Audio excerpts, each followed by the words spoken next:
बात करते हैं बड़ी जानकारी के साथ। छात्रों के लिए एक जरूरी खबर है। इसी महीने एमपी बोर्ड की परीक्षाओं का रिजल्ट आ सकता है। अप्रैल के आखिरी हफ्ते में 10वीं 12वीं के नतीजे जारी हो सकते हैं। 10वीं 12वीं की 80% आंसर शीट की चेकिंग पूरी हो चुकी है। करीब 1 करोड़ 30 लाख आंसर शीट्स की जांच होनी है और करीब 18 लाख छात्रों ने ये परीक्षा दी थी। 30,000 टीचर्स मूल्यांकन में जुटे हुए हैं। तो देखिए जल्द ही जो है रिजल्ट घोषित किया जा सकता है। लगभग जो 80% आंसर शीट्स हैं वो चेक हो चुकी हैं। ऐसे में 10वीं 12वीं के नतीजे जल्द घोषित किए जा सकते हैं। इसी महीने माना जा रहा है कि एमपी बोर्ड की परीक्षाओं का रिजल्ट जारी किया जा सकता है। अप्रैल के आखिर हफ्ते तक जारी हो सकता है 10वीं 12वीं का नतीजा। 10वीं 12वीं की 80% आंसर शीट की चेकिंग पूरी हो चुकी है। आपको ये भी बता दें कि करीब 1 करोड़ 30 लाख आंसर शीट्स की जांच होनी है और करीब 18 लाख छात्रों ने परीक्षा दी थी। 30,000 टीचर्स मूल्यांकन में जुटे हुए हैं। छात्रों के लिए ये बड़ी खबर है। 10वीं 12वीं के नतीजे अप्रैल के आखिर हफ्ते तक जारी हो सकते हैं। 80% आंसर शीट की चेकिंग पूरी भी हो चुकी है और 30,000 टीचर्स लगभग इस चेकिंग के काम में जुटे हुए हैं। अब ऐसे में अप्रैल के आखिर हफ्ते तक 10वीं 12वीं के नतीजे घोषित किए जा सकते हैं। ज्यादा जानकारी दे रहे मेरे सहयोगी वासु इस वक्त लाइव मेरे साथ मौजूद है। वासु, अप्रैल के आखिर हफ्ते तक जो है रिजल्ट घोषित किए जा सकते हैं। लंबे वक्त से बच्चे इंतजार कर रहे थे, क्या जानकारी?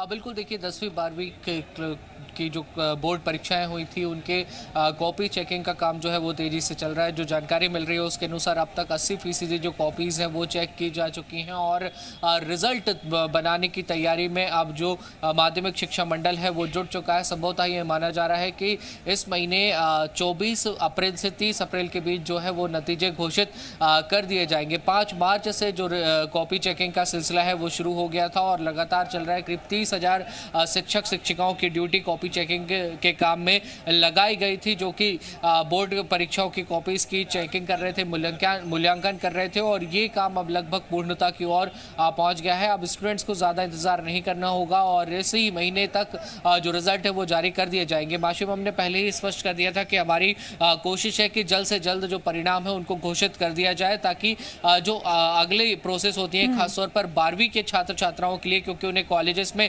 एडमिशन लेना होता है और कई कॉलेज ऐसे भी होते हैं जहां पे 12वीं के नंबरों के आधार पर यानी कि मेरिट के आधार पर एडमिशन दिया जाता है। तो उस लिहाज से रिजल्ट्स का समय पर जारी होना बेहद महत्वपूर्ण हो जाता है। और जब हमने देखा था कि जिन परीक्षाओं की जिन सब्जेक्ट्स की परीक्षाएं होती जा रही थी उनकी कॉपी चेकिंग का मूल्यांकन का काम भी शुरू होता जा रहा था और यही वजह है कि जो इस बार रिजल्ट है वो अप्रैल माह में ही जारी कर दिया जाएगा। हालांकि बीते 2 साल तक परीक्षाएं नहीं हो पाई थी पैंडेमिक के चलते और एवरेज मार्क्स पर और बीती क्लासेस में जो रिजल्ट रहा था उसके बेस पर छात्र छात्राओं का परिणाम तैयार किया गया था। लेकिन इस बार जो विधिवत परीक्षाएं वो हुई थी, ऑफलाइन एग्जाम्स हुए थे और उनका जो अब रिजल्ट है वो तैयार होने का बनाने का काम लगभग पूर्णता की ओर है और जल्द ही जो रिजल्ट है वो घोषित किए जाएंगे। जी, बहुत शुक्रिया वासु आपका अपडेट्स पहुंचाने के लिए। रुक करते हैं अगली खबर।